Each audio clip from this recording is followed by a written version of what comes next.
ओम अतिमानस सूर्याय पूर्ण योगेश्वराय अवतार वरिष्ठाय श्री अरविंदाय नमोस्तुते।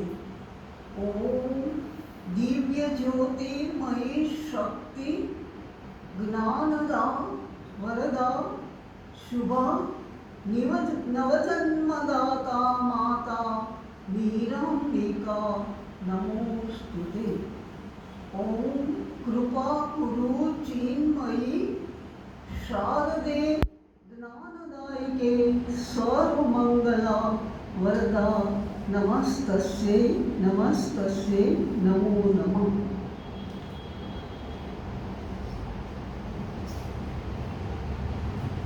प्रिय श्री योगेश भाई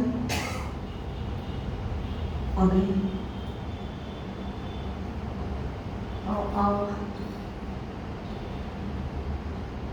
સરસ મજાના વાતાવરણની અંદર આટલી સઘન શાંતિની અંદર આપ સૌ અત્રે ઉપસ્થિત છો. આપ સૌને મારા હૃદયપૂર્વકના નમસ્કાર. ખરેખર અહીંનું વાતાવરણ આમ દિવ્યતાથી સભર છે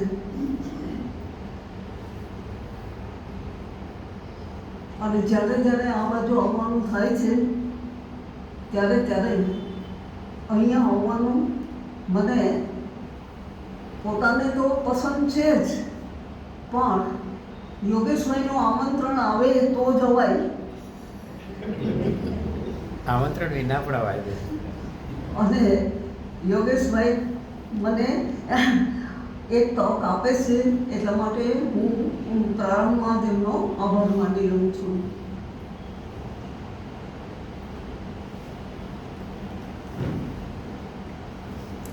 ગઈકાલે નહીં, પરમ દિવસે શ્રી માતાજીનો જન્મદિવસ ગયો, 148મો જન્મદિવસ, 21મી ફેબ્રુઆરી. અને એ સંદર્ભમાં યોગેશભાઈ કહે કે આપણે માતાજી વિશે કાંઈક વાતો કરીએ તો વધારે સારું. માતાજી વિશે જ્યારે આપણે વાતો કરીએ છીએ કે માતાજીના યોગ વિશે અથવા તો માતાજીના જીવન વિશે આપણે કંઈ પણ કહીએ છીએ તો આપણી ચેતનામાં અવશ્ય પરિવર્તન આવે છે. આપણી ચેતનાનું એમની ચેતના સાથે અનુસંધાન થઈ જાય છે અને દિવ્ય ચેતના સાથે અનુસંધાન થાય એટલે આપણે આપણી સામાન્ય ચેતનામાંથી ઊંચે ઉઠીએ છીએ અને સામાન્ય ચેતનામાંથી થોડા કંઈ ઊંચે ઉઠીએ એટલે આપણા આજે દૈનંદિન જીવનની બધી સમસ્યાઓ છે એ સમસ્યાઓ આપણને એ બહુ જ તુચ્છ લાગવા માંડે છે. એટલે અંબુભાઈ પુરાણીએ કહ્યું હતું કે તમે માતાજી વિશે કંઈ વાંચો, કંઈ સાંભળો કે એમની કંઈ પણ વાત કરો તો પણ શ્રી માતાજીની ચેતનામાં કંઈ ફેરફાર નથી થતો. એ તો જે છે એ જ છે, પણ આપણી ચેતનામાં અવશ્ય ફેરફાર થઈ જાય છે. એ અંબુભાઈ પુરાણીએ કહેલું છે. અને એટલે હું માતાજીને પ્રાર્થના કરું છું કે તમારી વાતો કરવાની, તમારા કાર્ય વિશે વાતો કરવાની અમારું મન તો બહુ અલ્પ છે, અમારી સમજ એ અલ્પ છે, બધું જ અલ્પ હોવા છતાં તમે મહાન છો અને તમારી શક્તિ અમને મળે, આ સમજવાની શક્તિ મળે, આ વાત પ્રગટ કરવાની શક્તિ મળે, એવી શક્તિ આપો અને અમે તમારી વાતો કરી શકીએ.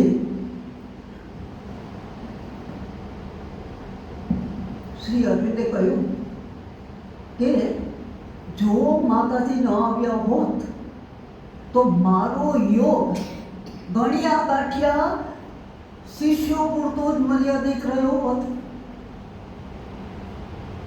શ્રી માતાજી આવ્યા અને એમણે મારા યોગને વ્યવહારુ ભૂમિકાઓ પર મૂક્યો. એટલું જ નહીં, યોગને જીવન સાથે જોડી દીધો.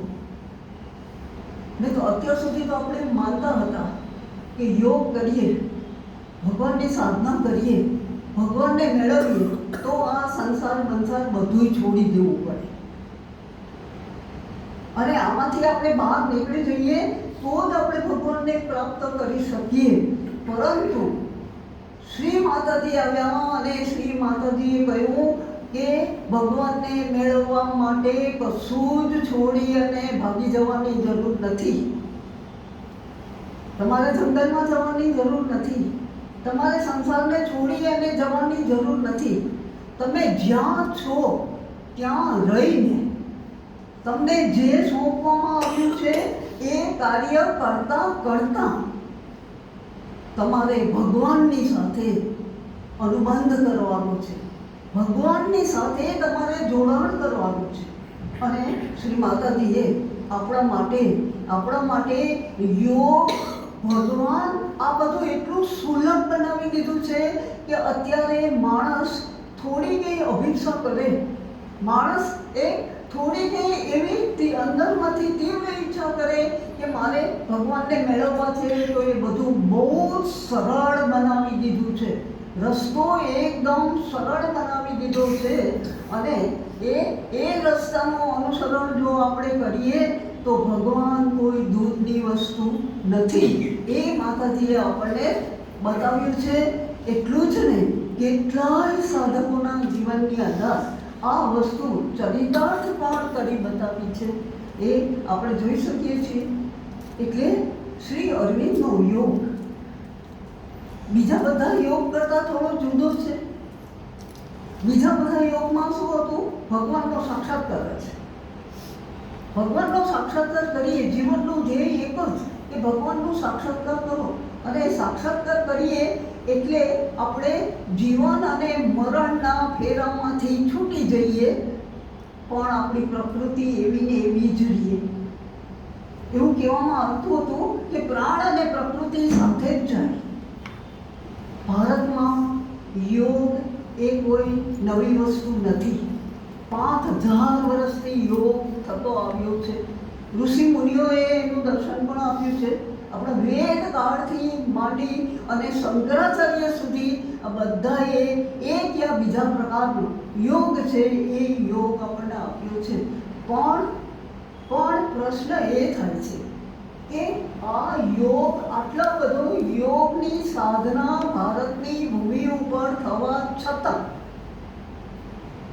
માનવ મનના દુઃખો, શરીરના દુઃખો, આ બધું એવું ને એવું જ છે. મહાભારતના કાળની અંદર પણ યુદ્ધો થતા હતા, સ્ત્રીઓના અપહરણ થતા હતા, મન, પ્રાણ અને વૃદ્ધત્વ પણ આવતું હતું. એ વસ્તુ અત્યારે પણ ચાલે છે. તો બદલાયું શું? મનના દુઃખો, પ્રાણની ભૂખો અને શરીરના જન્મ, જરા, વ્યાધિ અને મૃત્યુ, આ દુઃખો, આ બધું એવું ને એવું જ છે. આટલી યોગ સાધના થવા છતાં પણ કશું જ બદલાયું નથી. અને શા માટે બદલાયું નથી? કારણ કે માનવની પ્રકૃતિમાં કોઈ પરિવર્તન આવ્યું નથી. એટલે શ્રી માતાજીએ કહ્યું કે શ્રી અરવિંદે જે દર્શન આપ્યું છે, જે યોગ આપ્યો છે, એ બદલવાનો યોગ છે. એ ભગવાનને મળવા માત્ર ઊંચે જવાનું નથી, ભગવાનને નીચે ઉતારી લાવવાના છે. ભગવાનને નીચે ઉતારી અને આપણા રોજિંદા જીવન જીવતા એ ભાગવત ચેતનાને આપણે વ્યક્ત કરવાની છે. અને એટલે સુંદરમજી તો એમ કહે છે કે શ્રી માતાજીએ યોગને સુલભ બનાવી દીધો છે અને ભગવાનને સહજ, હસતા મલકવત, કે હાથમાં આંગળું હોય અને જે રીતની સરળતા છે એવી સરળતા ભગવાનને મેળવવા માટેની શ્રી માતાજીએ આપણને બતાવી આપી છે. કે આમ આપણને એમ થાય કે સાધના કરવી એટલે લાંબા લાંબા ધ્યાન કરવા ને વ્રત કરવા ને ઉપવાસ કરવા ને આ બધું કરવું અને કલાકો સુધી સમાધિમાં બેસી રહેવું અને તો જ ભગવાન મળે. ના, બિલકુલ નહીં. એમાંય મળતા હશે ભગવાન, પણ મન, પ્રાણ અને શરીરનું રૂપાંતર થતું નથી. એટલે શ્રી માતાજીએ તો એટલું સરળ અને સુલભ બનાવી દીધું છે કે દૈનંદિન જીવનની અંદર જીવતા સંસારમાં રહીને તમામ કાર્યો કરતા આપણે ભગવાનને, અંદરના ભગવાનને પ્રાપ્ત કરી શકીએ. એ ભગવાનને પ્રાપ્ત કર્યા પછી આપણે ભગવાનને આપણા કરણોમાં, મન, પ્રાણ અને શરીરમાં એ ભગવાનને અભિવ્યક્ત કરતા બધા જ કામોને દિવ્ય બનાવી શકીએ. તો એ સાધના, એ સાચી સાધના છે. અને માતાજીને આવી સાધના કરવાની હતી. આવી સાધના માતાજીને પોતાને માટે નહીં, આ માનવ જાતને માટે, કે ભગવાનને તમે જીવનની અંદર અભિવ્યક્ત કરો. ભગવાન કોઈ દૂરની વસ્તુ નથી, ભગવાન કોઈ સ્વર્ગમાં રહેતા નથી, કે ભગવાનને આપણે મેળવવા જવાનું નથી. ભગવાન પ્રત્યે જાગવાનું છે. અંદર રહેલા ભગવાન પ્રત્યે આપણે જાગીએ, અને જાગ્યા પછી પાછું સૂઈ રહેવાનું નથી. એ જાગ્યા પછી એ ભગવાનને આપણે આપણા જીવનની અંદર, દૈનંદિન જીવનની અંદર ભગવાન છે એમને કાર્યરત કરવાના છે. અત્યારે આપણે કેવી રીતે કાર્ય કરીએ છીએ? અત્યારે આપણે મનથી કાર્ય કરીએ છીએ. અત્યારે આપણે કેવી રીતે કાર્ય કરીએ છીએ? અત્યારે આપણે અહંકારને માટે કાર્ય કરીએ છીએ. અત્યારે આપણે કેવી રીતે, કે કોઈને સારું લગાડવા માટે, ઓફિસની અંદર કામ કરવા માટે, પગાર મેળવવા માટે, આ કરવા તે કરવા, આપણી મહત્વાકાંક્ષાઓને સંતોષવા માટે આપણે કાર્ય કરીએ છીએ. અત્યારે આપણા કાર્ય છે એ કાર્યની પાછળનો આ બધું ધ્યેય હોય છે. હવે જો ભગવાન પ્રગટ થાય અને કાર્ય કરવાના હોય તો આપણે કેવી રીતે કરીએ? તો આખી ભાવના બદલાઈ જાય. આખી ભાવના, એટીટ્યુડ બદલાઈ જાય. મનનું વલણ, change the attitude of mind. મનનું આખું વલણ બદલાઈ જાય કે ભગવાનને માટે કાર્ય કરવાનું છે. તો એ કાર્યમાં પ્રેમ આવે, એ કાર્યમાં શક્તિ આવે, એ કાર્યની અંદર નિષ્ઠા આવે, અને એ કાર્યમાં થાક નહીં લાગે. પેલો બે શિલ્પીની વાત છે ને, કે પેલા પથ્થર ટાંકતો હતો, તો એક વટે માગુએ કહ્યું કે ભાઈ શું કરે છે? જોને બાકી પેટ માટે વેઠ કરું છું, આખો દિવસ ટાંકણું લઈને પથ્થર ટાંચાટ કરું છું, ત્યારે મને રાત્રે જે કંઈ મળે છે એમાંથી મારું ભરણ પોષણ થાય છે. થાકેલો હતો, પરસેવે રેબઝેબ હતો, કંટાળો હતો, આગળ ચાલ્યો માટે માનવું, બીજો એક માણ આ જ કામ કરતો હતો, પણ એ ગાતો હતો, ભજન ગાતો હતો, તેના ઉપર આનંદ હતો અને ઉત્સાહ હતો. એની હાથનું જે ટાંકણો પડતો હતો એ ઉત્સાહથી પડતો હતો. પૂછ્યું, ભાઈ તું શું કરે છે? જોતા નથી, પથ્થર મૂર્તિ નહીં, હું ભગવાનની મૂર્તિ ઘડું છું. કામ એક જ, બે માણસો, વલણ જુદું જુદું. એકને માટે વેઠ હતી, બીજાને માટે શું હતું? ભગવાનની મૂર્તિ છે, મૂર્તિ કંડારવાની હતી. અને આટલો જ વિચારમાં પરિવર્તન આવતા આખું કામ દિવ્ય બની જાય છે. એટલે શ્રી માતાજી આપણને એ શીખવે છે કે જે કંઈ આપણે કામ કરીએ છીએ એ કામની પાછળનું આપણું વલણ, એ આપણે આમ જોશું પાછળથી, કે એ કામની પાછળનું આપણું વલણ જો બદલાઈ જાય તો એ કામ સાધના બની જાય છે. તો દૈનંદિન જીવનની અંદર સાધના કરવા માટે આમ તો આપણે બધા સાધના કરીએ જ છીએ, પણ આપણે અજ્ઞાનમાં રહીને સાધના કરીએ છીએ. આમ તો મનુષ્યનું આખું એ જીવન એટલા માટે જ આપવામાં આવ્યું છે કે ચેતનાની વિકાસ યાત્રા થાય. કોઈની વિકાસ યાત્રા જાગ્રતપણે થાય છે તો બહુ ઝડપી થાય છે. બાકી મોટા ભાગના માણસોની ચેતનાનો વિકાસ બહુ જ અલ્પ સમયમાં થાય છે, કારણ કે અજ્ઞાનમાં થાય છે. બાકી પૃથ્વી ઉપર આવવાનો આપણો હેતુ જ આ છે કે આપણી ચેતનાનો વિકાસ થાય. તો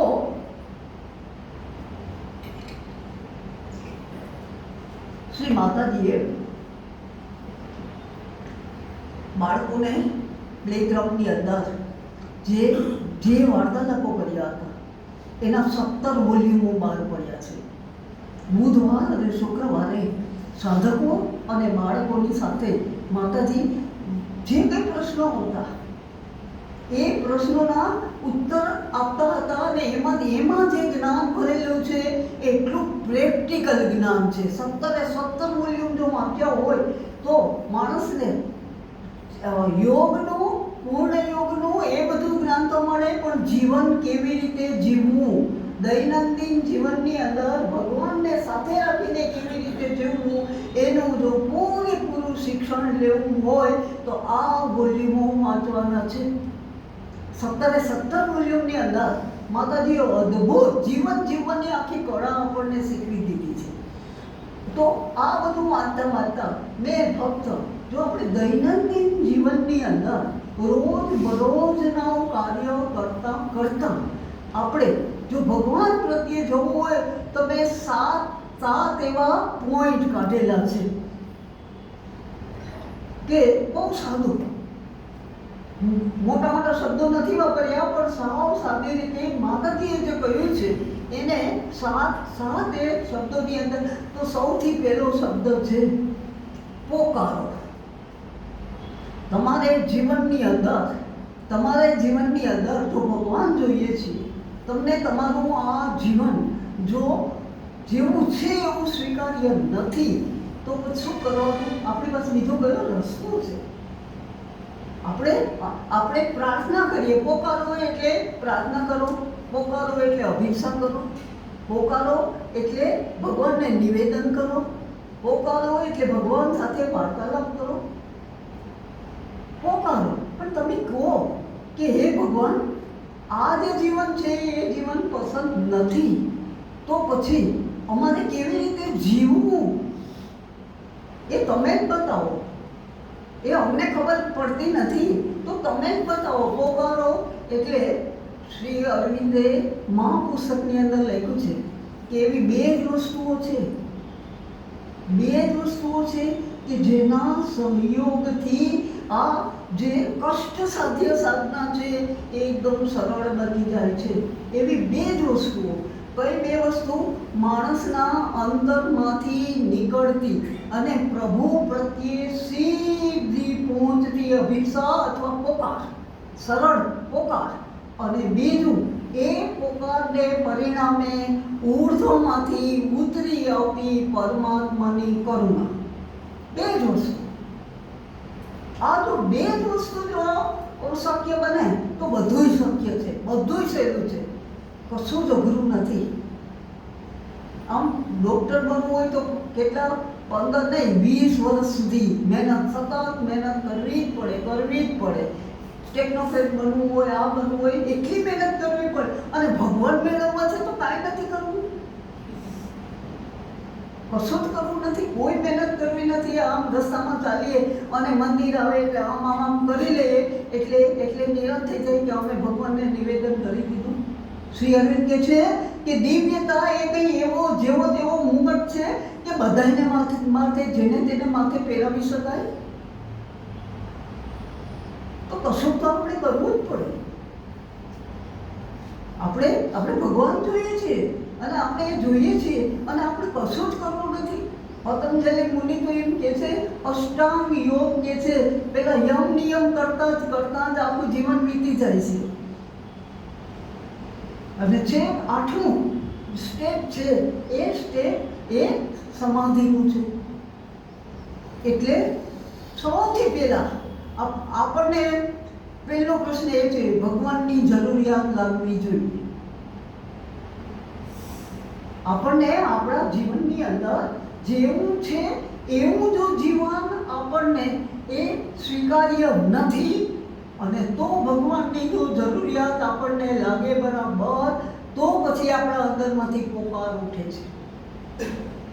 માતાજી એને અભિપ્સા કહે છે કે તમારી અંદર સૌથી પહેલા અભિપ્સા જાગૃત થવી જોઈએ. તમને દિવ્ય જીવન માટેની, તમને ભગવાન સાથેના જીવન માટેની તમને તીવ્રતમ જો જરૂરિયાત લાગે, તો જ એ તમારો પોકાર સાચો થાય. નહીંતર આપણને શું છે, તીવ્ર પોકાર તો થાય, પણ જ્યારે દુઃખ પડે ત્યારે, જ્યારે રસ્તો ના સૂઝે ત્યારે, જ્યારે આપણે ઘેરાઈ ગયા હોય ત્યારે બાજુથી, ત્યારે આપણા હૃદયની અંદર આપણને તીવ્ર પોકાર થાય છે. જેવું કામ પતે એવો પોકાર પૂરો થઈ જાય. માતાજી કહે છે કે એ ન ચાલે, કે 2 દિવસ તમારામાં તીવ્રતમ અભિપ્સા હોય અને પછી કશો ના હોય, એ વરાળ થઈને ઉડી ગઈ હોય, તો આવી રીતે તમે ભગવાનની પ્રાપ્તિ કરી શકતા નથી. અભિપ્સા કેવી હોવી જોઈએ? એક ધારી હોવી જોઈએ. અભિપ્સા કેવી હોવી જોઈએ? સતત હોવી જોઈએ. અભિપ્સા કેવી હોવી જોઈએ? ધીરજવાળી હોવી જોઈએ. તો એક ધારી, સતત, નિયમિત પ્રાર્થના કરવી પડે.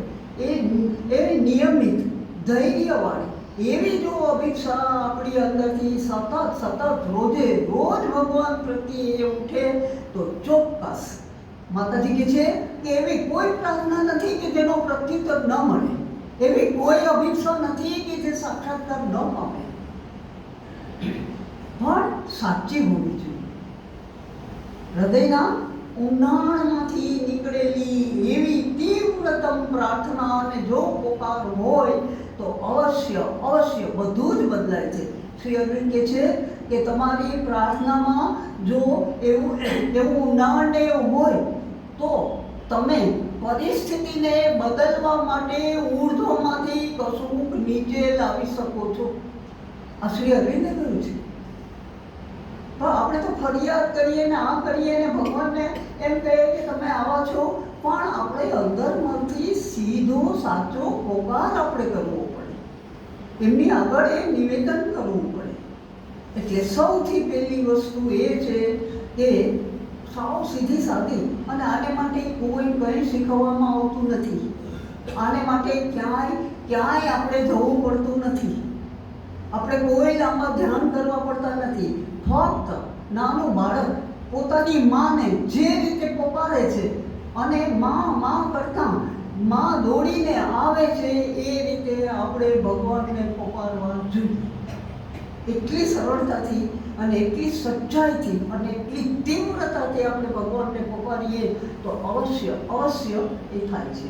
તો પહેલો શબ્દ, આ દૈનિક જીવનની અંદર આપણે જો સાધના કરવી હોય, તો સૌથી પહેલું આ અભિપ્સા હોવી જોઈએ. ભગવાનને પહેલું તો જરૂરિયાત લાવવી જોઈએ, અને આપણી અંદર આ પોકાર એ હોવો જોઈએ. રામકૃષ્ણ દેવનો એવો જ પોકાર હતો, માં આજનો દિવસ નકામો ગયો, તો આજે ન આવી, આજે પણ નથી મને દર્શન દીધા. કેવો તીવ્ર તમેનો પોકાર હતો, અને છતાંય દર્શન ના આપ્યા, તો એમની તીવ્રતા કેવી હતી કે મંદિરમાંનું ખડક લઈ અને ગળા ઉપર વીંજવા ગયા કે તું મને દર્શન નથી દેતી, તો જીવન નકામું છે, મારે જીવવું જ નથી. અને જેવું આમ કરવા જાય છે, ત્યાં એ માટીની મૂર્તિ એ સાક્ષાત જગદંબા થઈ ગયા. મૃણમયી એ ચિન્મયી બની ગઈ. અને 1.5 કલાક સુધી એ ફરસ ઉપર બેભાન, એટલે બધો બાહ્ય ભાન ચાલ્યું ગયું અને બેભાન પડ્યા રહે આ પોકાર. અને એમણે રામકૃષ્ણ દેવે કહ્યું છે કે કોઈ માણસ 3 દિવસ અને 3 રાત ભગવાન માટે પાછળ કાઢે અને ભગવાનને પોકારે, તો અવશ્ય ભગવાન પ્રગટ થાય. અને આ વસ્તુ શ્રી અરવિંદના જીવનમાં પણ બની છે. શ્રી અરવિંદને જ્યારે જેલમાં લઈ જવામાં આવ્યા, અલીપુર જેલમાં, ત્યારે શ્રી અરવિંદે જેલની એકાંત કોટડી, કોઈને મળવાનું નહીં, એક પહેરેલું ખમીસ જ હતું, ખમીસ અને અંદર એ બાકી બીજા વસ્ત્રો પણ નહીં. અને આવી પરિસ્થિતિની અંદર જેલની એકાંત કોટડીમાં જ્યારે એમને પૂરી દીધા ત્યારે એ લખે છે, મારું મન પછાડા ખાવા માંડ્યું.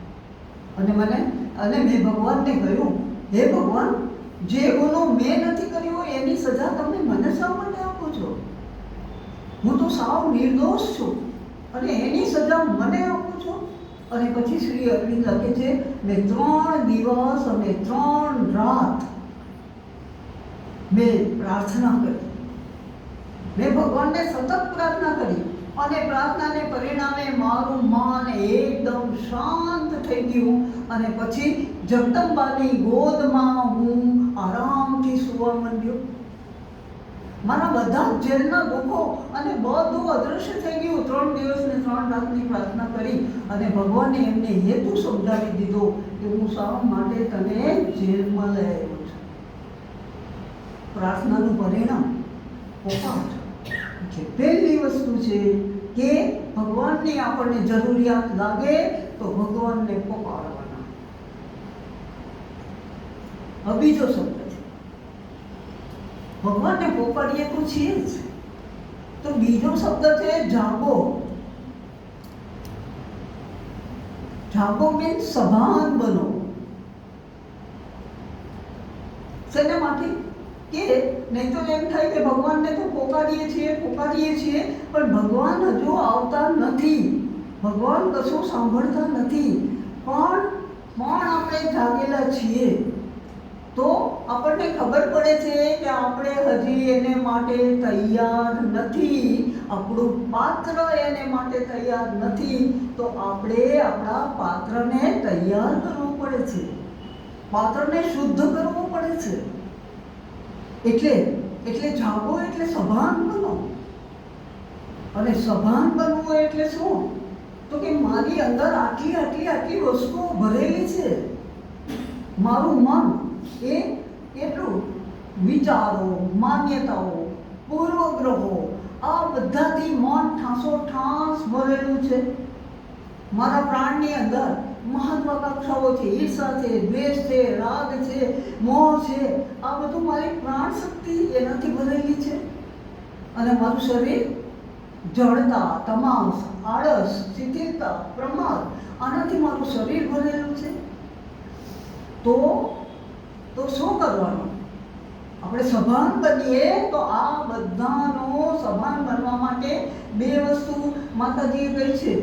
એક કે ખાલી થાવ અને બીજું ખુલ્લા થાવ. આ 2 શબ્દો આપણે જીવનમાં ખરેખર યાદ રાખવા જેવા છે કે ખાલી થાવ અને ખુલ્લા થાવ.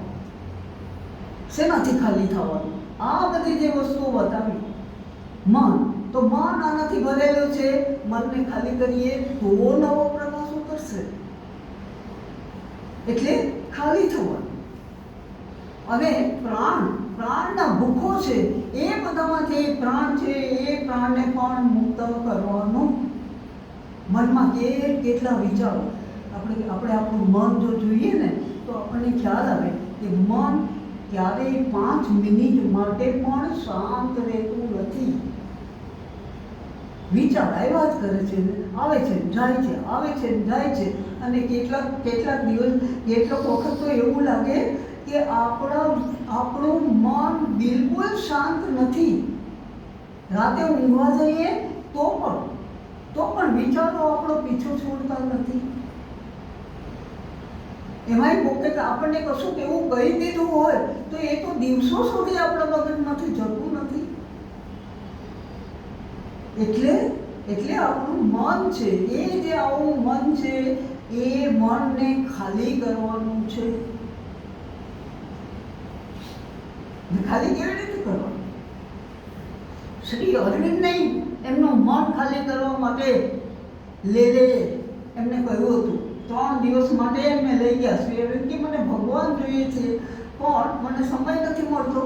તો કે જો તમને ભગવાન જોઈતા હોય તો તમે કમસે કમ 3 દિવસ તો મારી સાથે એકાંતમાં રહો. અને વડોદરામાં મુજુમદારના વાડામાં યોગી વિષ્ણુ ભાસ્કર એમને 3 દિવસ લઈ ગયા.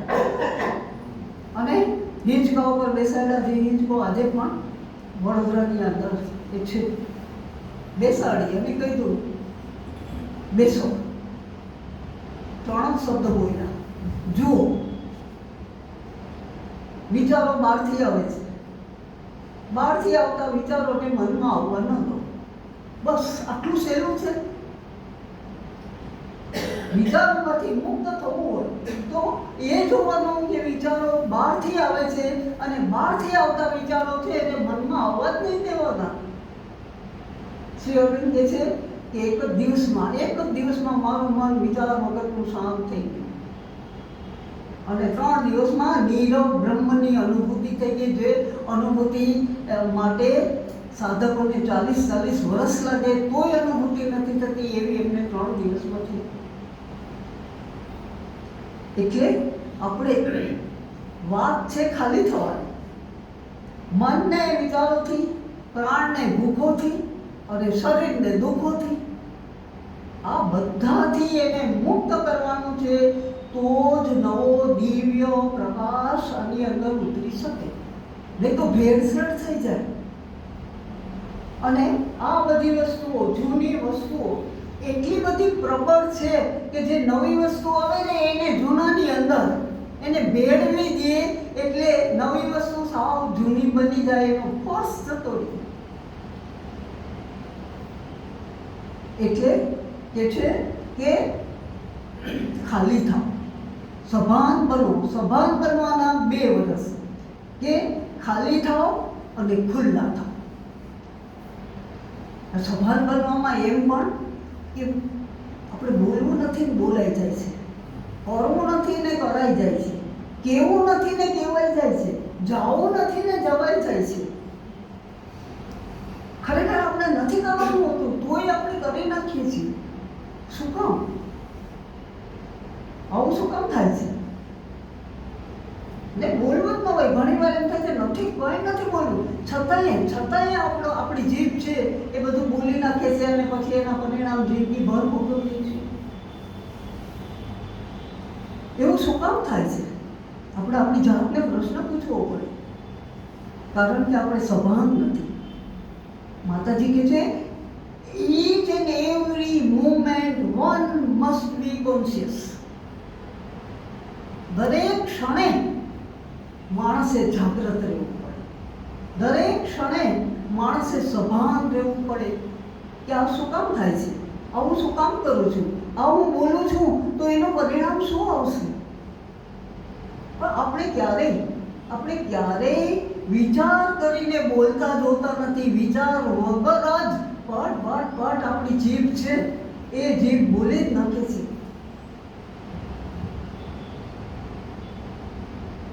એક આ બહુ મોટી કપરી તપસ્યા છે. માતાજીએ આશ્રમમાં એક બાળકને કહ્યું હતું કે તારે સભાન બનવું હોય, હું તને એક એક્સરસાઇઝ આપું છું કે તું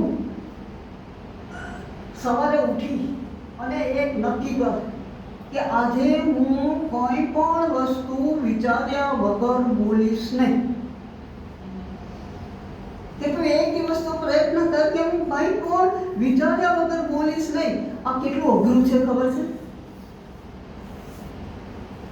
કારણ કે આપણે સભાન નથી, આપણને ટેવ જ નથી કે વિચાર કરીએ અને પછી બોલીએ. આપણે તો બોલી જ નાખીએ. વિચાર આવે કે ન આવે, બોલવાનું એકદમ સરળ છે. અને એને પરિણામે આટલા બધા વૈમનસ્યો, વિખવાદો, ઝઘડાઓ, આ બધું આને પરિણામે થાય છે, કારણ કે માણસ સભાન અને જાગૃત નથી. માતાજી આપણને આ શીખવે છે. દૈનંદિન જીવનની અંદર જો મૌન રાખવું બહુ સહેલું છે. મારે આજે મૌન છે, હું કશું જ નહીં બોલું. ભલે પછી વિચારો આવ્યા જ કરતા હોય ને કાગળમાં લખીને બતાવતા હોય, પણ હું આ મોઢેથી નહીં બોલું. એ સહેલું છે, પરંતુ જરૂર પૂરતું બોલવું બહુ જ અઘરું છે, બહુ જ અઘરું.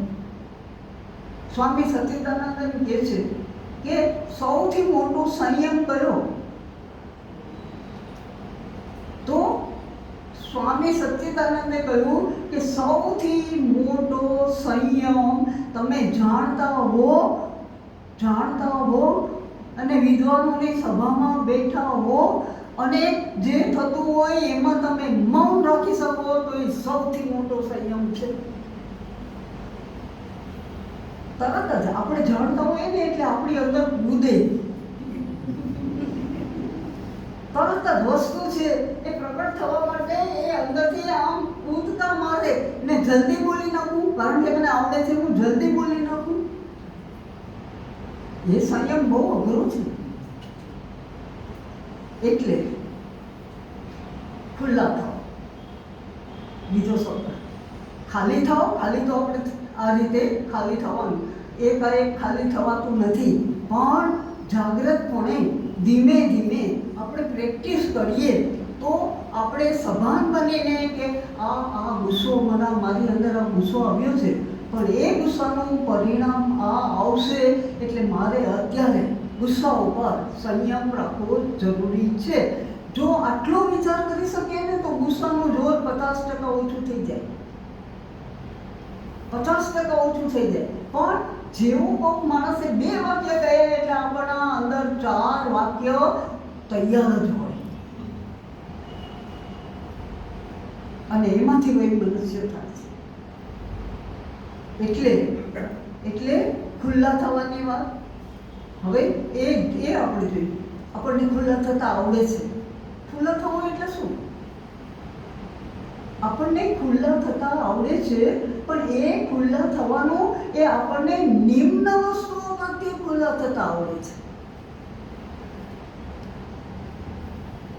શું?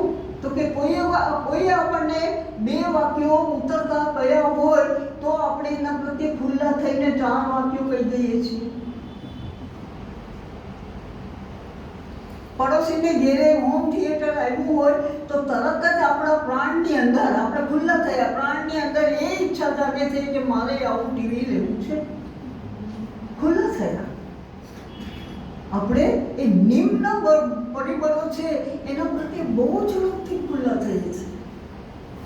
એનું કારણ જ છે આપણી જે અત્યારની પ્રકૃતિ છે, આપણું જે અત્યારનું મન છે, સામાન્ય મન, એ સામાન્ય મન, આપણો સામાન્ય પ્રાણ અને સામાન્ય શરીર, આ જે વસ્તુઓ છે એ બધી નિમ્ન ચેતનાથી ઘેરાયેલી છે. એટલે નિમ્ન વસ્તુઓ પ્રત્યે આપણે બહુ જલ્દીથી ખુલ્લા થઈ જાય છે. પણ ઉદારતા, પ્રેમ, કરુણા, આ દિવ્ય વસ્તુઓ પ્રત્યે આપણને ખુલ્લા થતા નથી આવડતું એવું નથી, પણ એમાં તકલીફ પડે છે. એટલે આપણને શ્રી માતાજી એ શીખવાડે છે કે તમે પહેલા ખાલી થશો અને તમે ભગવાનની પ્રત્યે ખુલ્લા થશો. એટલે શરૂઆતમાં તો આપણે નિવેદન જ કરવાનું છે કેવી રીતે ખુલ્લા થવું. તો માતાજી કહે છે કે જેમ કમળની પાંદડીઓ સૂર્યના પ્રકાશ પ્રત્યે ધીરે ધીરે ધીરે ખુલે છે, એવી રીતે આપણી ચેતના છે એ ચેતનાને ધીરે ધીરે ધીરે ભગવાનના પ્રકાશ પ્રત્યે આપણે ખુલવાની છે. શરૂઆતમાં કલ્પના જ કરવાની છે. આપણે મનથી કલ્પના જ કરવાની છે કે મારું અસ્તિત્વ ભગવાન પ્રત્યે ધીરે ધીરે ધીરે ખુલી રહ્યું છે, અને પછી એ કલ્પના વાસ્તવિક બને છે. તમને અનુભૂતિ થાય છે રીતસર કે આ ખુલ્લું થયું છે અને ભગવાનનું દિવ્ય ચેતના એ આપણા આધારની અંદર એ ઉતરે છે. અને જ્યારે એ દિવ્ય ચેતના આપણી અંદર ઉતરે છે ત્યારે આપણને જુદી જ અનુભૂતિ થાય છે. આપણે જુદા જ માણસ બની જઈએ છીએ, કારણ કે નિમ્ન ચેતનાના પરિબળો હટતા જાય છે અને આ દિવ્ય ચેતના છે એ ચેતનામાં આપણે એકદમ આનંદી, ઉત્સાહી, ઉલ્લાસથી ભરપૂર, પ્રેમથી ભરપૂર, કરુણાથી ભરપૂર એવા આપણે બનવા લાગીએ છીએ. એટલે આ સભાન બનો, જાગો, એક પોકારો પછી થયું જાગો. હવે ત્રીજો શબ્દ છે શાંત રહો. આપણે તો પોકાની થાય કે પણ ભગવાન સાંભળતા નથી, ફરિયાદ કરવા લાગીએ છીએ. અથવા તો આપણને અભિક્ષા થાય અને થોડું કંઈ ભગવાન પ્રત્યેનો આપણે અભિમુખ થઈએ, અને જેમ ભગવાન પ્રત્યે અભિમુખ થઈએ એમ દિવ્ય વસ્તુઓ આપણને મળે, અને દિવ્ય વસ્તુઓ આપણને મળે તો આપણે જીરવી શકતા નથી. આપણને એક નાનો એવો અનુભવ થાય, પ્રકાશનો અનુભવ થાય, કે આપણને દિવ્યતાનો અનુભવ થાય કે તરત આપણે બીજાને કહેવા માટે દોડી જઈએ છીએ કે મને તો આજે આવા દર્શન થયા, મને તો આજે આવા રંગ દેખાયા, મને તો આજે આવી અનુભૂતિ થઈ. માતાજી કહે છે શાંત રહો. જો તમને અનુભવ ન થાય તો ફરિયાદ પણ ન કરો અને તમારો પોકાર વધારે તીવ્ર બનાવો, પણ શાંત રહો. માતાજી એમ કહ્યું કે ભગવાનના આગમનની પ્રથમ નિશાની છે શાંતિ. જે માણસ શાંત રહે, સંપૂર્ણપણે શાંત રહે, કોઈ પણ પરિસ્થિતિમાં એ શાંત રહી શકે તો સમજવું કે ભગવાનનો સ્પર્શ એને થયેલો છે. નહીં તો માણસ હંમેશા ખળભળતો જ હોય છે, સ્થિર રહેતો જ નથી, એમાં ક્ષમતા હોતી જ નથી. પણ ભગવાનનો સ્પર્શ થયો હોય તો એ મનુષ્ય છે એ શાંતિની અંદર હોય છે. એટલે શાંત રહેવાનું માતાજી એ આપણને શીખવે છે કે કોઈ પણ પરિસ્થિતિની અંદર તમે તમારો મિજાજ ન ગુમાવો. મેં તો જોયું છે કે મોટા સાધુ પુરુષો પણ એક નોકર આવી અને બારી એ ખોલતો નથી તો એટલા બધા ગુસ્સે થઈ જાય છે કે ન પૂછો વાત. અને મને પોતાને અનાસ્થા થઈ ગઈ. મેં કીધું કે આ દુનિયા પૂછે છે કે સ્વામી સ્વામી સ્વામી, પણ એ નોકર ઉપર આટલા બધા ગુસ્સે થઈ જાય. તો સાચી સાધના આ છે કે તમારે કોઈ પણ પરિસ્થિતિની અંદર, કોઈ પણ જાતની પરિસ્થિતિ આવે એ પરિસ્થિતિની અંદર તમારે સંપૂર્ણ શાંતિ રાખવી જોઈએ. માતાજી કહે છે કે તમે શાંત રહો. એનો અર્થ હું એ કહું છું કે તમારા મનના નિરર્થક ભ્રમણોમાંથી તમારા મનને અટકાવો.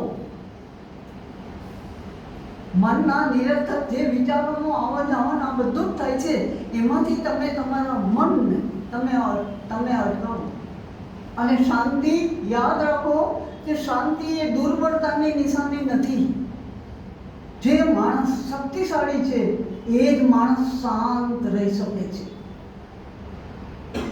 અશાંત હોય, ઉગ્ર થઈ જાય, વારે વારે ગુસ્સે થાય તો સમજવું કે આ માણસ છે એ માણસ એ ચેતનાની દ્રષ્ટિએ ખૂબ જ દુર્બળ છે. જે માણસ શાંત છે, સ્વસ્થ છે, એ માણસ એ ગુસ્સે ક્યારેય થતો નથી, કારણ કે બધી જ પરિસ્થિતિ છે એ પરિસ્થિતિને એ દ્રષ્ટિ માત્રથી એ જોઈ શકે છે. એટલે પ્રભુના આગમનની પ્રથમ નિશાની શાંતિ. એટલે શ્રી માતાજી આપણને કહે છે કે તમે શાંત રહો, તમે સ્વસ્થ રહો, તમે સ્થિર રહો. કોઈ પણ પરિસ્થિતિની અંદર તમે ચલિત ન થાઓ, તમે વિહવળ ન બનો, તમે વ્યગ્ર ન બનો, તમે ઉગ્ર ન બનો. એ છે શાંતિ. અને એ શાંતિ ખરેખર એ શાંતિ અત્યંત આવશ્યક છે. શ્રી અરવિંદ કહે છે કે હું ભારતમાં પહેલી વાર આવ્યો અને એપોલો બંદરે પગ મૂક્યો ત્યારે ભારત માતાએ મને અનુભવ શાંતિની ભેટ આપી. મારા આખા અસ્તિત્વમાં મન, પ્રાણ અને શરીરમાં શુદ્ધ એક શાંતિ સઘનપણે ઉતરી આવી. અને એ શાંતિ સઘનપણે જે એ શાંતિ મારી અંદર વ્યાપી ગઈ અને એ પછી કાયમને માટે મારી અંદર સ્થિર થઈ અને એ શાંતિની પ્રાપ્તિ પછી શ્રી અરવિંદને આ બધી જ યૌગિક અનુભૂતિઓની પરંપરા શરૂ થઈ. શાંતિ એટલે ભગવાનના રસ્તે જવું હોય, ભગવાનને આપણે બોલાવવા હોય તો પણ આપણું પાત્ર તો કંઈક કરવું પડે ને. આપણે સતત ખળભળતા રહીએ, સતત ગુસ્સે થતા રહીએ, આપણે સતત ક્રોધમાં રહીએ, આપણે સતત બીજાને તિરસ્કારતા રહીએ, આ બધું કરતા રહીએ અને આપણે કે ભગવાન આવો આવો આવે. ભગવાનને બોલાવવા હોય તો આપણે તૈયારી કરવી પડે અને એ તૈયારીમાં એવી માતાજીને આજે કહ્યું ને કે તમે પપ્પારો, તમે જાગો, તમે શાંત રહો, સભાન બનો, ખુલ્લા થાઓ, ખાલી થાઓ, ખુલ્લા થાઓ. અને હજી સહેલામાં સહેલો રસ્તો બતાવ્યો છે, તમે સમર્પણ કરો. જો આપણે બધું જ આપણે આપણી રીતે નથી કરી શકતા તો તમે સમર્પણ કરો કે હે ભગવાન, મારામાં તો કશું જ નથી. શિષ્યસ્તેહમ સાધિમામ ત્વામ પ્રપન્નો કરિષ્યે વચનમ તવ. ગીતાના 18 અધ્યાયને અંતે અર્જુન શ્રી કૃષ્ણ ભગવાનને કહે છે કે મને કંઈ ખબર નથી પડતી, કરિષ્યે હવે હું કરિષ્યે વચનમ તવ. શરણાગત બન. સૌથી સહેલામાં સહેલો રસ્તો ભગવાનને પ્રાપ્ત કરવા માટેનો રસ્તો હોય તો શરણાગતિનો માર્ગ છે. ભગવાનના શરણમાં પહોંચી જાઓ. રામકૃષ્ણ દેવ બિલાડીના બચ્ચાની વાત કરતા હતા. વાંદરાનું બચ્ચું માને પકડે છે. વાંદરી એક જગ્યાએથી બીજી જગ્યાએ ફેંકતી હોય ને તો બચ્ચું માને પકડીને છાતીએ પકડી માને પકડી અને એ ફેંકતી હોય છે. ત્યારે બિલાડીનું બચ્ચું હોય માને નથી પકડતું, માં એને પકડે છે. માં એને પકડે છે એટલે બચ્ચાની પકડ છૂટી પણ જાય, અધવચ પડી પણ જાય, પણ માએ પકડ્યું છે એટલે એ છૂટવાનું નથી, એની પકડ મજબૂત હોય છે. તો બિલાડીના બચ્ચાનો માર્ગ એ સમર્પણનો માર્ગ છે અને વાંદરાના બચ્ચાનો માર્ગ એ જ્ઞાનનો માર્ગ છે. જ્ઞાન માર્ગમાં વ્યક્તિએ પોતે પ્રયત્ન કરવાનો હોય છે. ત્યારે આમાં ભગવાનનો પોકાર જ કરવાનો હોય છે અને જ્યારે જે વસ્તુની જરૂર છે એ પ્રભુ તરફથી મળતું જ રહે છે. અને શ્રી અરવિંદનો યોગ એ સમર્પણનો યોગ છે. તમે સમર્પણ કરો સંપૂર્ણપણે. સમર્પણ કર્યા વગર આ પૂર્ણ યોગની સાધના શક્ય નથી. કારણ કે ભગવાનની શક્તિ પોતે જ આ યોગની અધિષ્ઠાત્રી છે. એટલે માતાજી તો બહુ સહેલું કરી દીધું છે. સમર્પણ કરીને સ્મરણ કર. Surrender and remember. સમર્પણ કરો અને મને સ્મરણ કરો. બીજું કાંઈ ન કરો તો ચાલશે. કેટલો સીધો માર્ગ, સહેલું નથી. સમર્પણ કરવું પણ સહેલું નથી. કારણ કે સમર્પણ કરવાનું માતાજી કરું, તમે જે કાંઈ છો એ તમે સમર્પણ કરો. તમારી પાસે જે છે એનું સમર્પણ કરો. તમે જે કાંઈ કરો છો એનું સમર્પણ કરો અને તમે જે છો એનું સમર્પણ કરો. 3 સ્ટેપ બતાવ્યા છે. એટલે શું આપણે જે કરીએ છીએ એનું સમર્પણ, આપણી પાસે જે છે એનું સમર્પણ અને આપણે જે છીએ એનું સમર્પણ. આ 3 સ્ટેપ સમર્પણના છે. સંપૂર્ણપણે ત્યારે સમર્પણ થાય અને એને માટે લેટધાય વિલ બી ડન. આ માતાજીએ મંત્ર આપ્યો છે કે હે ભગવાન, તારી ઈચ્છા થાય, મારી ઈચ્છા નહીં. આ સમર્પણનો મંત્ર છે. અને માતાજી પોતે છેલ્લા દિવસોની અંદર આ મંત્રનું સતત રટણ કરતા હતા. Let there will be done. એટલે આ યોગની અંદર સંપૂર્ણ શરણાગતિ, સમર્પણ, શરણાગત થાય એ બહુ સીધો. અને સમર્પણ પણ શ્રી અરવિંદ કહે છે કે સમર્પણ કરવું એટલે તમે એમ કહી દો મેં તો સમર્પણ કર્યું છે, હવે ભગવાન જે કરવું એ કરે. અને આપણે તો બધાને બેસી રહીએ, ભગવાનને જેવું છપ્પર ફાડી દેશે. એ સમર્પણ જડ સમર્પણ છે. એ સમર્પણ નિષ્ક્રિય સમર્પણ છે. શ્રી અરવિંદ કહે છે કે સમર્પણ તો એ સમર્પણ એ કેવું હોવું જોઈએ? તો કે જ્ઞાનને જંગતા સાધકની અભિપ્સા એમાં હોવી જોઈએ કે મારે સાચું જ્ઞાન મેળવવું છે, તો એ અભિપ્સા. બીજું કે સત્યને માટે લડી રહેલા યોદ્ધાની વીરતા હોવી જોઈએ. સમર્પણ કર્યું એટલે ભગવાન બધું કરશે એમ નહીં. અભિપ્સા હોવી જોઈએ, વીરતા હોવી જોઈએ. અને ત્રીજી વસ્તુ જે શ્રી અરવિંદે કહી કે આજ્ઞાપાલકતા હોવી જોઈએ. પ્રભુના વફાદાર સેવકમાં જે આજ્ઞાપાલકતા છે એ આજ્ઞાપાલકતા હોવી જોઈએ. આ ત્રણ વસ્તુ હોય ત્યારે સમર્પણ છે એ સમર્પણ સાચું બને. અને સમર્પણનો માર્ગ ટૂંકામાં ટૂંકો માર્ગ છે, પણ એ માર્ગ જો આપણે સમર્પણ સાચું ન કર્યું હોય તો એ લાંબામાં લાંબો માર્ગ પણ બની શકે છે. એટલે એકદમ ટૂંકામાં ટૂંકો. અને સમર્પણ, આપણે સમર્પણ કર્યું પછી પ્રશ્ન થાય કે આપણે તો કરી દીધું, હવે શું કરવાનું?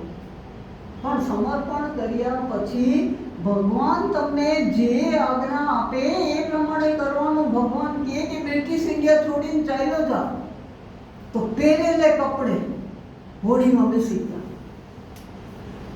ક્યાં જવાનું છે, શું કરવાનું છે, કોને મળવાનું છે, ક્યાં રહીશ, કોઈ ચિંતા નહીં. ભગવાને કહ્યું છે એટલે જાઉં. આમ અડધી ભગવાને કહ્યું અને અડધી કલાકમાં શ્રી અરવિંદ ચાંદપાલ ઘાટે હોડીમાં બેસી ગયા. આ સમર્પણ. એટલે આ સમર્પણ કરવું એ સહેલું નથી, પણ ધીરે ધીરે માતાજી કહે છે કે ધીરે ધીરે તમે સમર્પણ એ પૂર્ણ સમર્પણ બનાવી શકો છો. અને આ યુગમાં તો સમર્પણ સિવાય ચાલે તેમ જ નથી. એટલે આપણે એ જોયું કે તમે સમર્પણ કરો. હવે પછી જે છે આ બધુંય કરીએ, પણ કાર્યને છોડવાનું નથી. માતાજી કહે છે તમે કામ કરો. આપણે કહીએ સાધના કરવી છે એટલે કામ બામ બધું છોડી અને આપણે એ મજાના ધ્યાનમાં ને ભજનમાં ને કીર્તનમાં ને એમાં રત રહીએ અને બે સમય આપણને ખાવા મળી જાય એટલે પૂરું. બિલકુલ નહીં, ચાલે જ નહીં. આ યુગની અંદર તો ચાલે જ નહીં. એ છે કે તમારે કામ કરવાનું છે. તમે જ્યાં છો ત્યાં સ્વીકાર કરીને, જીવનનો સ્વીકાર કરીને તમને જે કામ સોંપવામાં આવ્યું છે એ કામ તમારે કરવાનું છે. જો આશ્રમમાં કોઈને આપણે બેસીને લાંબા ધ્યાન કરતા નથી જોતા, કોઈને ભગવા કરેલા નથી જોતા. ત્યાં રસોડા છે, ત્યાં ખેતરો છે, ત્યાં કારખાનાઓ છે, ત્યાં બધું જ છે, શાળાઓ છે, બધું જ છે. બધા જ લોકો કામ કરતા હોય છે. માતાજીએ કહ્યું છે કે કાર્ય કરવું એટલે શરીરથી પ્રભુને પ્રાર્થના કરવી. બહુ સાચી વાત છે. મનથી તો વિચારોથી પ્રાર્થના કરીએ છીએ, પ્રાણથી આપણે લાગણીને ભાવથી પ્રાર્થના એ કરીએ છીએ, ભાવ અર્પણ કરીએ છીએ, વિચારો અર્પણ કરીએ છીએ. તો શરીર કેવી રીતે પ્રાર્થના કરે?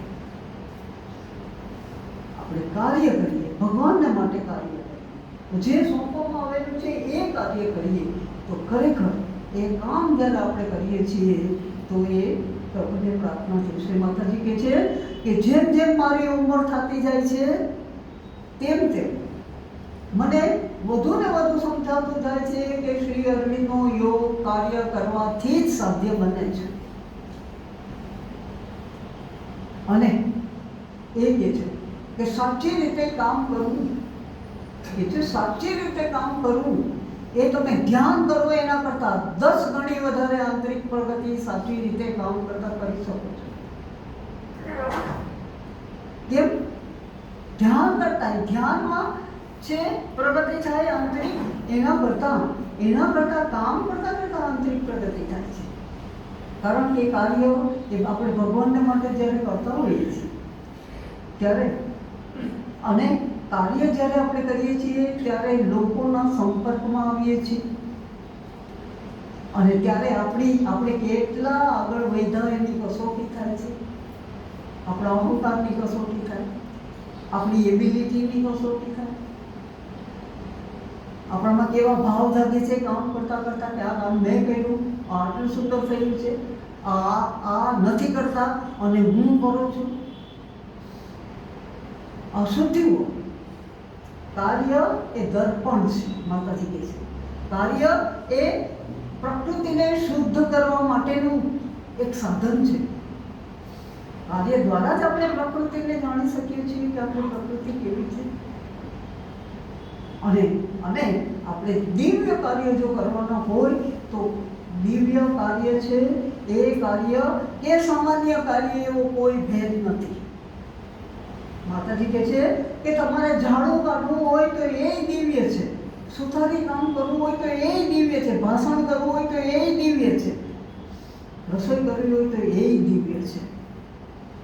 પણ કાર્યની પાછળની ભાવના, જે મેં કહ્યું ને શરૂઆતમાં કહ્યું હતું, attitude, change the attitude of mind. સમર્પણ ભાવે જ્યારે આપણે આ કાર્યો કરીએ છીએ ત્યારે કોઈ કાર્ય નાનું નથી, કોઈ કાર્ય મોટું નથી, બધા જ કાર્ય ભગવાનને માટે અર્પણરૂપ છે. એટલે કાર્ય તો કરવાનું જ છે અને પરિસ્થિતિનો સ્વીકાર કરવાનો છે. સમગ્ર જીવન યોગ છે એમ જ્યારે કહેવામાં આવે છે ત્યારે આપણે શું છોડી દેવું, કઈ વસ્તુને છોડવી, આખા જીવનનો જ આપણે સ્વીકાર કરીએ છીએ. એટલે જે સંજોગો આપણને આપવામાં આવેલા છે એ બધા જ સંજોગોનો પહેલા સ્વીકાર કરવાનો. 3 તબક્કા છે. પહેલા સ્વીકાર કરવો, પછી આપણે વિચાર કરીએ કે મને આ સંજોગો આપવામાં આવેલા છે, આમાંથી મારે શું શીખવાનું છે, આમાંથી મારે શું કરવાનું છે. અને શીખવાનું હોય તો શીખી લઈએ તો સંજોગો બદલાઈ જાય. એટલે સ્વીકાર, વિચાર અને ત્રીજું સ્ટેપ પરિવર્તન. આ 3 સ્ટેપ છે. એટલે આ આપણે એ કોઈ કાર્ય છોડવાનું પણ નથી. જે કાર્ય આપ્યું છે એ કાર્ય આપણે આનંદપૂર્વક અર્પણ રૂપે કરવાનું છે.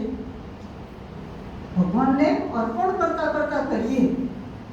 એક બાળકે માતાજીને પ્રશ્ન પૂછ્યો હતો કે મારું કાર્ય સફળ નથી થતું તો હું શું કરું? માતાજી કહે છે કે તારું કાર્ય સફળ ન થાય કારણ કે તું તો ભૂતકાળનો વિચાર કરે છે, તો ભવિષ્યનો વિચાર કરે છે. જે કાર્ય કરે છે એનો વિચાર જ નથી કરતો ને એમને મિકેનિકલ કાર્ય કરે તો એ કાર્ય સફળ ન થાય. કામમાં થાક લાગે છે તો શું કરવું? માતાજીએ એ પણ શીખવ્યું છે, ભગવાનને પ્રાર્થના કરો. ભગવાન અનંત શક્તિરૂપ છે, એની શક્તિ તમને મળે અને જ્યારે કાર્ય પૂરું થાય ત્યારે ભગવાનને અર્પણ કરો.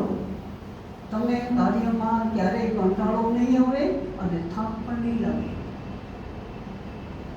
એટલે માતાજી આવી નાની નાની બાબતો છે એ બાબતો પણ આપણને શીખવાડેલી છે. જીવન કેવી રીતે જીવવું, જીવનમાં કામ કેવી રીતે કરવું, લોકો સાથે કેવી રીતે રહેવું, વસ્તુઓ કેવી રીતે વાપરવી, માતાજીએ એમ નહીં કહ્યું છે કે તમે વસ્તુઓ જેમ તેમ વાપરો. દરેક વસ્તુમાં ભગવાન છે, દરેક વસ્તુ દિવ્ય છે. જે ઉપયોગ માટે વસ્તુઓ સર્જાણી છે એ ઉપયોગમાં જ લેવાવી જોઈએ. અને જો તમે વસ્તુઓને સાચી રીતે સંભાળપૂર્વક રાખી શકતા નથી તો તમને વસ્તુ વાપરવાનો અધિકાર નથી. અને વસ્તુઓનો ઉપયોગ કરવો જોઈએ. કબાટમાં સંઘરી રાખીએ ગાલીચા ને ક્રોકરી ને કપડાઓ ને આ ને તે ને કબાટોના કબાટો ભર્યા છે.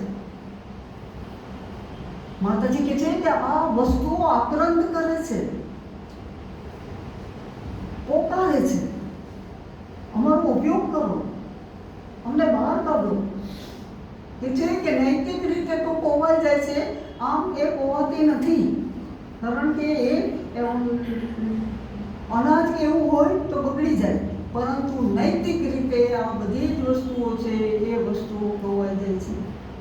એનો ઉપયોગ કરવાનો અને તો વસ્તુઓ પ્રસન્ન થાય. અને એ વસ્તુઓ પ્રસન્ન થાય તો આપણા જીવનમાં પ્રસન્નતા અને મધુરતા પૂરે છે. એટલે શ્રી માતાજીએ આ બધું શિક્ષણ, જીવન કેવી રીતે જીવવું, સાધનામય જીવન કેવી રીતે જીવવું. બાકી સાધના એ કંઈ જુદી વસ્તુ નથી. આપણે રોજિંદા જીવનમાં જે જીવીએ છીએ એ કરતાં જાગૃત થવાનું છે. એ કરતાં જે ચેતનાથી આપણે અત્યારે જીવીએ છીએ એના કરતાં ઉપરની ચેતના છે, એ ચેતનાને ઉતારી અને આપણે કામ કરવાનું છે. લાગે છે સમય પૂરો થયો. તો માતાજીને પ્રાર્થના કરીએ કે આપણને એવી શક્તિ આપે કે આપણે જાગૃત બનીએ, આપણા રોજિંદા જીવનમાં પણ એમનો દિવ્ય પ્રકાશ એવું ઉતરે અને આપણે એને કાર્યાન્વિત કરી શકીએ એવી શક્તિ અને દ્રષ્ટિ અને આપણી ચેતનાની સ્થિતિ આપે એવી પ્રાર્થના સાથે મારી વાણીને વિરામ.